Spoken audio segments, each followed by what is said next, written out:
And welcome to Voices of Truth, one-on-one with Hawaii's future, brought to you by the Kiwani Foundation. I'm Ehu Keikahu Cardwell, and here we are today on the island of Oahu, out at Hawaii Kai, a beautiful day in Hawaii, Nei. We have a great guest for you, so let's go on over and meet her. Aloha, Kaleo. Aloha. How are you?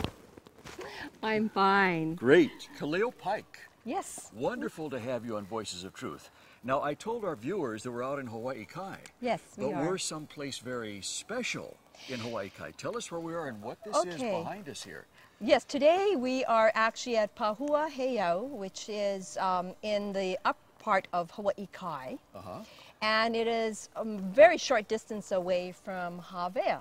Wow. Heiau, which is a complex that used to be a center for when the Tahitians bought the gift to our Tahitian cousins brought the gift to us of the drum. Wow, and a heiau is for our viewers, because we have viewers both in Hawaii and around the world. Explain what a heiau is to our viewers. Okay, a heiau in the true sense of the Hawaiian concept of thinking is a vortex. Wow. It is a place of energy. Wow. So it is a place where you can come to and connect, that connects you to the land and to the heavens, to the gods. And to the ancestors, yes? Absolutely. One thought that is very interesting about our culture is it's a continuum for us. Our ancestors are as much alive to us as our future generations. So it is a continuum of thought. And that is why we are so concerned about our ancestors as well as our future generations. And we are the most insignificant because we are here the shortest.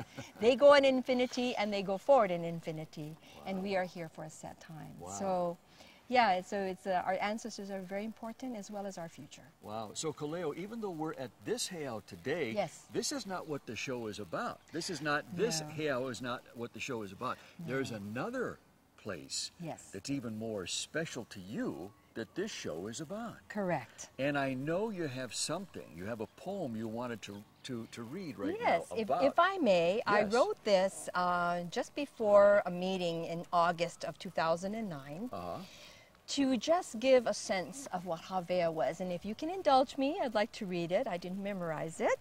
But anyway, it's titled Havea. The drums of Havea were silenced. Years of neglect caused its demise.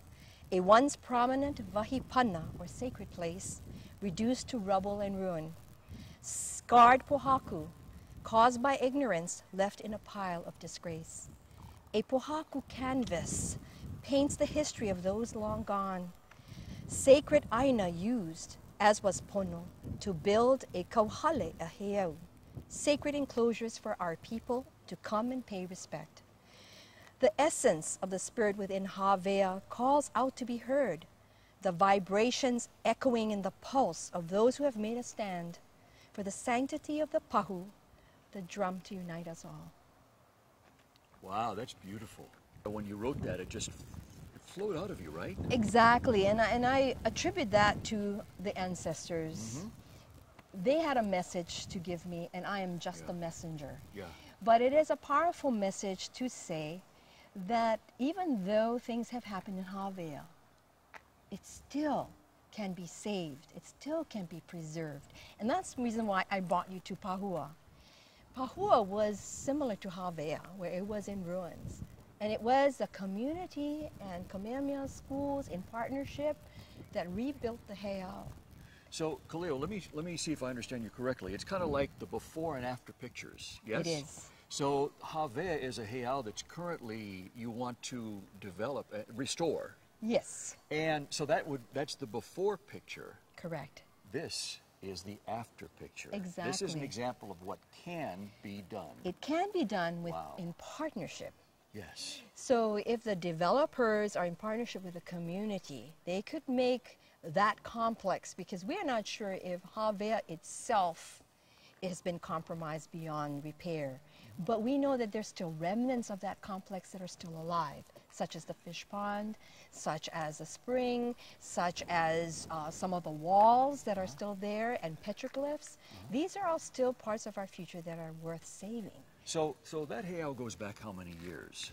Oh gosh, from the time of the coming of the Tahitians, so we're talking hundreds of years. Yeah, we're talking hundreds. Like 1100 AD, something like that. Yes, hundreds of years. As this does right here, yeah? Exactly. And when you talked about developers, you mean present-day modern developers who are interested in building homes or condominiums. Correct. On the property, and you want to have the heiau preserved. Yes, the complex preserved, so that it can become a heritage park, so to speak, or historical park, and the community can be involved in restoring, along with the, in partnership with the development. And it can be a win-win situation. Including the people who are going to live there. Exactly. I mean, what a wonderful thing to have in your backyard, but a historically, culturally appropriate place and a serenity place where people can go and connect. Yes. And it's places that we need. We call vahipanas, or sacred places, are places that we can go and spiritually connect. I always find it very odd that when I have or see development, that they take a place and try to make it into what they know, or try to take it out of its context and create something that is so foreign to the area. So they commercialize it. It's like their commercialized idea of what is beautiful, of what is appropriate. Which is very far from what it was. Exactly. Yet what it was anciently was far more beautiful than what they may come into. Exactly. Yes. And it would have, going into the future, and that's why I said about the continuum, it would take into the future something that has been protected, something has been preserved. So 3 generations down, 4, 5, how many generations down can look back and say, I didn't know that this is how we used to do things. We can't see it in a museum. It's too sterile. Yes. But to have it in a natural environment is something very special. And to see it on photograph is a two-dimensional. Yes. To see it on film, you can't touch, feel, smell, taste. You have to live it. You have to be in it. You have to be in it, because we believe, as in our culture, that what comes from below enters into us. What comes from above comes into us. The mana, the energy from the energy and everything to us is alive. It's living. It's not dead. It's not sterile. So for us to incorporate all of that is a wonderful thing. Yeah. You know, that really blows my mind, because, in present day we have cell phones and all these other things that we think and call high tech. But we go back, hundreds of thousands of years. We look at Kanaka Maoli, the ancient native Hawaiians. They had all these modes of communication. They just didn't have to have pieces of metal in their hand to talk to each other. Exactly. Over the centuries, over the generations. Yes. That's amazing. That blows my mind. And what it is that we have forgotten. But I always say, and that comes from a message from the kupuna, what has been forgotten can be remembered. Can be remembered, yes. It is not lost to us, as long as we access our ancestral memory. Yeah, great. We can get those things back. Wow. Well, you know what? You've really whetted my appetite. I'm dying to get up here to see what's up here, so let's go up. One of the things that we do as a, quote, protocol is that we usually ask permission to come into a sacred place. We don't just normally just walk in unannounced. So what we usually do in our own way is to ask permission of this place. We say who we are. And so I'd like to start by saying that and to introduce myself to Pahua. E au, ka punahele o ke kini o ke kuana o a kuluai maka.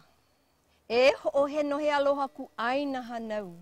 E kuviline a pauloa o na piko o kona. E kapu o na maka o ha'aheo o mauna loa. What I have just said in Hawaiian is, I am the favorite of my great-grandmother, ke kini o ke kuana o a kuluai maka. And I'm telling them that here is a person who has a great love for her land.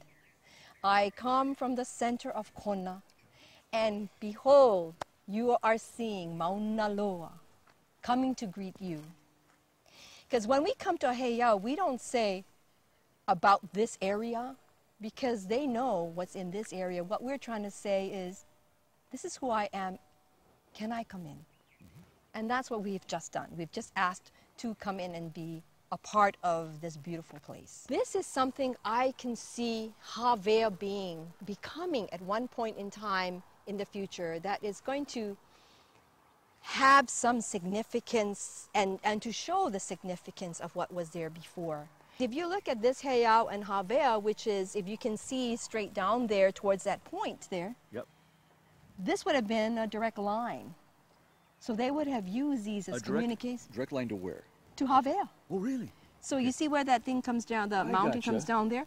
That would be Havea. So now we come back to the ancient cell phones. Exactly, yes. Exactly. And they strategically placed, you know, their sacred sites. And Havea was a community. So we know that there was a village there, springs, and the fish pond, which was huge.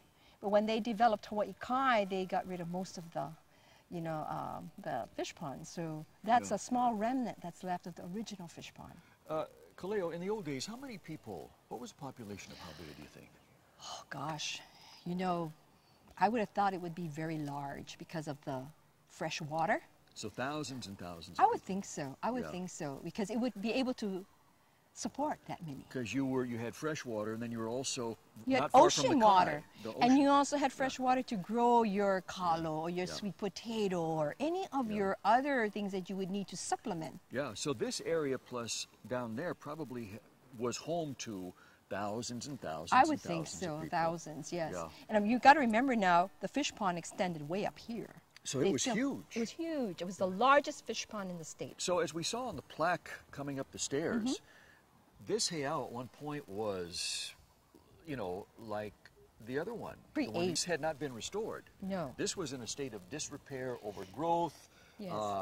You know, neglected, all that stuff. Correct. And then people saw what was here. Yes.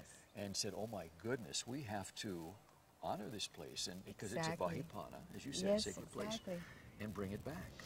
And that's the power of the community and the people. They can move mountains. Literally, move mountains. Here's the living proof right here. And that's what we want to happen in Havea, is to have the community be so involved in it that it becomes the entire community. Center. Yeah. As this is a center for people, and not just to exclude, but to include. Yeah. And to have ownership and stewardship. Yes, just like in the old days. Yes. The same principles. Correct. Yes. And I should take that back word ownership, because ownership means you own something. But what I meant by ownership is you take it upon yourself that you own the responsibility. Exactly. The kuleana. Rather than you own the property or you own the aina. That is something that none of us own. Right. Development. We're not against development. What we're against is unplanned development or not well thought out development that does not take into consideration future. So we need green space along with buildings. How that is achieved should be based upon need and best use for the properties. You know what that sounds like to me? A win-win. That's what it sounds like. Yeah. It is. And for one of the things is, you know, I know that they had, the project was slated to have that piece of property where we're trying to make into a historical heritage center, to have swimming pools, waterfalls, and tennis courts. Wow. Which is so foreign to what was there. Yes. So you would actually erase history to put something that's very temporal. A swimming pool has a lifetime of X years. Tennis courts, X years. But our sacred places are hundreds of years. So we need to start shifting the thinking and maybe encourage development to look into creating an environment that is suitable to the area. There is beauty in a sense of where you are. Don't try to subject your thoughts about what the place should be, but rather let the place speak to you. Tell you what it should be built there, how it should be built, what kind of plants you should be using, what kind of environment would be best suited for the land, which just means that you have to do a turnaround in your thinking. Sounds to me like you just have to listen. Absolutely. You have to listen to what the community has to say. You have to listen to what the land has to say, because it does speak to you. Yes. Where people see desolation or dry vegetation, I see beauty. And I think it's just in the eye of the beholder. It is. It is. You know, so we just need to change the concept or their lens on how they see things. Yes. Yeah. Kaleo, So, can we go up here? Absolutely. All Come right. on up. This is what this is for.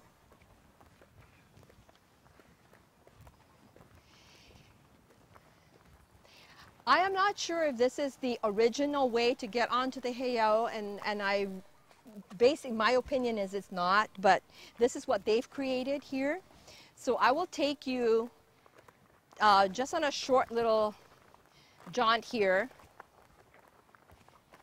to show you that way you can see from the top down the different platforms of this heiau. And this is what would have been pretty standard for heiaus. They would have enclosures or they would have levels. And they did a really good job here. So. But this is considered a small heiau, yes? Oh, yes. Because there's heiaus throughout Hawaii that were huge. Exactly. Yeah, so this is a small one. And yet look at all the multi-levels. Exactly. Look at all the different areas of it. And it's a small one. Yeah.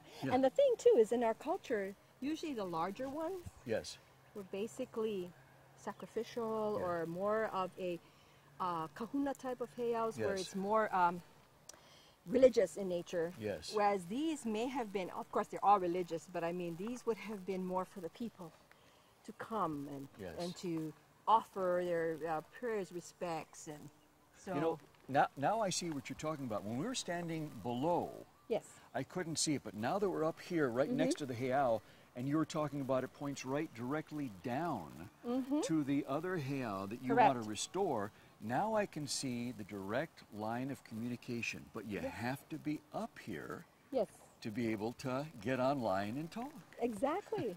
People say, well, why do you want to fight to save that? And I say to myself, why not? Why not save it? Yes. If it can be saved, why not? Not why should you? Save it. So, Kaleo, you were saying earlier how the heiaus are connected, not just these two, but all heiaus in Hawaii are connected, or at least on each island. Yes. And there's one of the reasons why is because of something that was imported into Hawaii back around 1100 by the Tahitians, yes? That was the drum that came in Tahiti, but prior to that we still had communications, but the drum was bought from our cousins from Tahiti, which is Havea. Yeah, so before the Tahitians, there were no drums in Hawaii, is that right? No, there weren't. Okay, so they had a different form of communication. They had a different form of communication. Then when the Tahitians came and settled in Hawaii, they brought the drums. Correct. And that was another high-tech form of communication. Exactly, and the drum, if you really listen to it, it actually follows the beat of your heart if it's played correctly.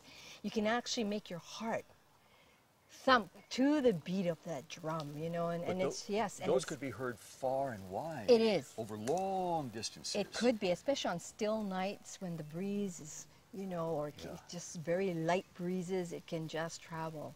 So it's a good form of communication. And it's also a way to bring people. When they hear the drums, they know that something is happening, and then they will come. Havea specifically was the home of the drum Havea. Now, throughout the state, there are places that are called Havea. And that drum actually traveled throughout some places in Hawaii. So like Havea is also connected to Kukaniloko. Kukaniloko is where we have the birthing place of the chiefs, the ali'is. So Havea is a very significant part of our history if it's connected and thought of. If it's neglected, then we lose that part. We can only read about it. Our Vahipana, and that's something that we had talked about earlier, Vahipana is a sacred place. Why should we save any sacred places? I mean, what's different about Vahipana? Well, I think about it, my mom came from Germany, and during the war they had destroyed many of the churches. These were churches that have withstood hundreds and hundreds of years of European history. Why were churches so important? They were important because it was a place to connect, and they spent money to refurbish, restore, and preserve.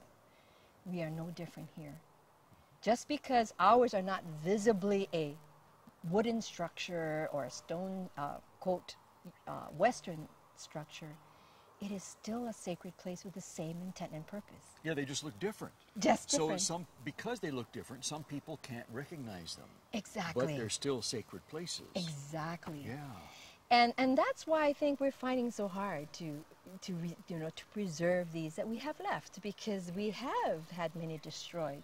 Yeah. If it wasn't for the community trying to save Pahua, or the community trying to save Havea, it would be gone. It would be completely... It'd be built over. There'd be a shopping center, condominiums, more houses. More houses. Or, so... car wash, something like that. Exactly. Yeah. That's why it's so important for us. So you've literally broken the connection between the generations. Exactly. Wow.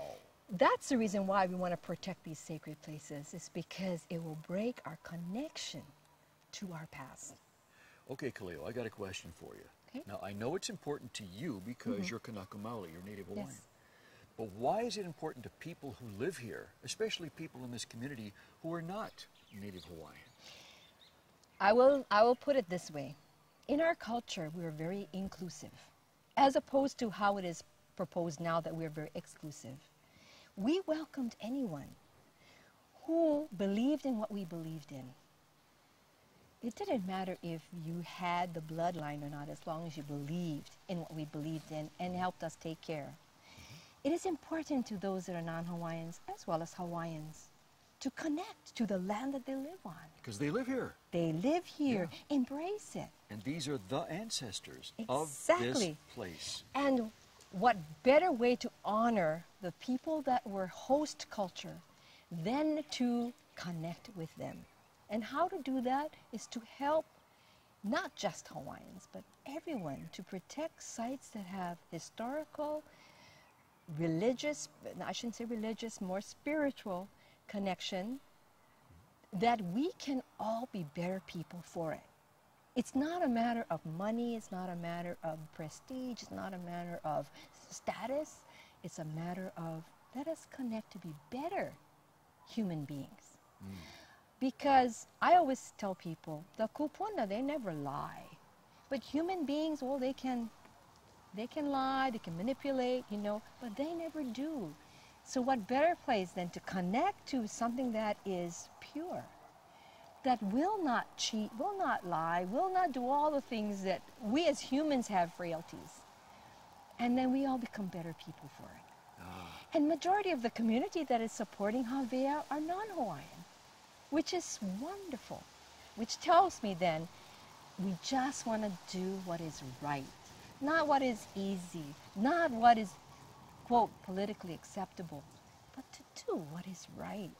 And it transcends all nationality, transcends all belief systems. Because I think every spiritual belief system, its basic core is to strive to be the best human being you can be for the betterment of the world. And I think that's what we're trying to do with taking a stand there. Yeah. So, Kaleo, this sounds to me like the difference between human being versus being human. Exactly. Wow. It's the essence of who we are. Wow. The kupuna. And anybody can get in touch with that. Exactly. And the kupuna said this. We as Hawaiians, it is not in our song, it's not in our dances, it's not in our language. It is in the heart, mind, and spirit of our people. Because language, song, and arts are but a manifestation of who we are. They are not who we are, but they identify who we are. But if we can get to that essence of who we are, then we have something. And that means it's alive. It's alive. Right now, just like it was in the past, and it will be in the future. Exactly. It lives within each one of us if we just stop and listen. Yes. And connect. Connect and understand that we need to respect these places, not just Hawaiians and non-Hawaiians, but everyone needs to respect where they live, because their respecting will have a domino effect on what we do to the environment, how we take care of ourselves, our children, our country, our neighbors, everything around us will revolve upon what we do as people to ensure that what we do is pono. And pono does not necessarily mean righteous, although it can be, but to me it means balance. Ah, yes. Bringing balance. Living in balance. Yes. Wow. That's pono. Kaleo, mahalo. We wish you all the luck in the world in restoring Hauvea. Yes. And thank you for bringing us to this Vahipana, Yes. this sacred place, to see what is possible. Absolutely. Mahalo for being on the show. And mahalo to our viewers for watching Voices of Truth, one-on-one with Hawaii's Future, brought to you by the Kiwani Foundation. Remember, you can watch us on the web 24/7 at voicesoftruthtv.com. I'm Ehu Kahu Cardwell, and until next time, ahui ho!